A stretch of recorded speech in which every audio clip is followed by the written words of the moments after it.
I'm so bored. Oh.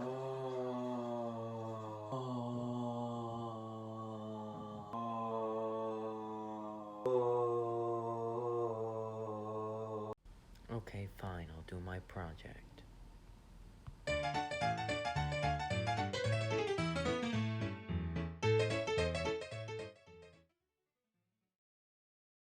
My stepmother, Mary Fisk, is an Italian American. Her great-grandparents were born and raised in Italy, and in their early 20s they moved all the way to Pittsburgh in Pennsylvania in the United States, where they started a family and a new life. Because in Italy there was a lot of overpopulation and very poor job opportunities, while in America there was the opposite. So the person who migrated were your great-grandparents? That is correct, yes. Okay. They came from? Italy, outside of Florence. And what were the push and pull factors that made them move? Like, why did they want to leave Italy, and what made them want to go to the United States? Okay, well, as you know, back in the early 1900s, Italy itself had a lot of poverty, and there were not a lot of economic job opportunities, and so my grandparents felt like it would be in their best interest to migrate to the United States. So it was mostly economic? Yes. Okay. And were there anyone else that moved with them? Was it chain migration, or were they the only people to come from Italy to America? They were the only people to come from Italy to America. And then obviously that was international because it was from Italy to here, Yes. or America. Mm-hmm. And they chose to, it was voluntary? Yes, it was voluntary.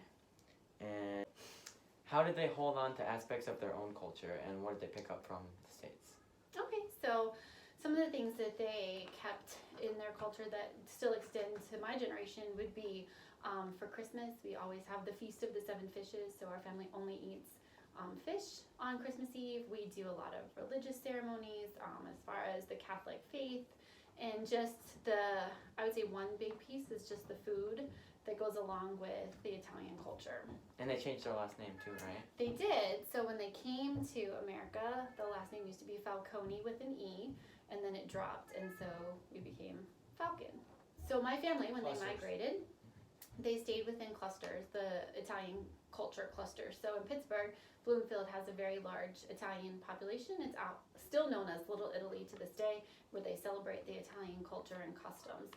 So I feel like most states do have a Little Italy, or a place where their culture can still thrive.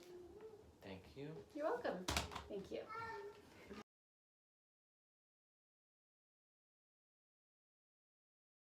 My dad grew up in Michigan, and when he graduated high school, he joined the Marine Corps. From there, he got stationed to multiple places, including Afghanistan and Iwakuni in Japan. After he retired, he decided to move back to Japan, and now we live in Zushi. Hello, and you are? My name is Nathan Fisk, and I'm your dad. And you moved from? The United States to Japan. So this was a physical migration? Yes. Okay, what were some of the pushes and pulls that made you want to move from the U.S. to here? Well, it was mostly a pull to Japan. We decided to move to Japan full-time after I retired from the Marine Corps because we really loved the culture and how safe it was for your younger siblings, and also for monetary reasons and job availability. So it was mostly economical and cultural? Yes. So that would make this an example of international migration, because instead of moving from one state to another or one place to another within the United States, you moved to Japan from America. Well, yes and no. Because while we did an international move when we moved to Japan from the United States, we also did an interregional move from Iwakuni, Japan in Yamaguchi Prefecture to Zushi in Yokosuka up here in Kanagawa Prefecture. Okay. Was this forced or voluntary? Did you choose to move, or did somebody make you move to Japan? Well, your mother was pretty strong in her wanting to move to Japan, but it was definitely a choice to move here. Okay. What were some of the things that, from the American culture, that you kept, and some ways that it changed as you got here and stayed here? Well, living on base and working with Americans and also MLCs, you really get a feel of America while you're on base. You have most of the foods that are popular in America. You have American culture to celebrate with other Americans on the base. They have, pre-COVID, they had lots of activities and gatherings of people, but now it's a little bit more sporadic. What were some things you had to adapt to from the shift in culture? Eating different foods. I've tried all sorts of different Japanese dishes. I like most of them. There's some that I could do without. Driving on the other side of the road, watching sporting events. I'm a big sports fan. I have to get up at 2 or 3 in the morning to watch sports usually, which is kind of a drag. And I also have to go to work after I watch it on Monday morning. I think those are the big ones for me.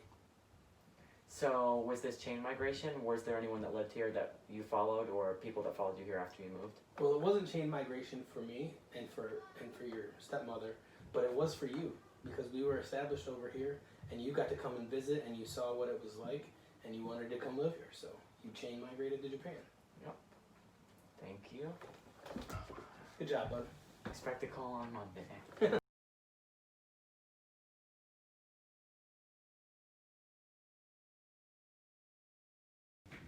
And that's all, folks.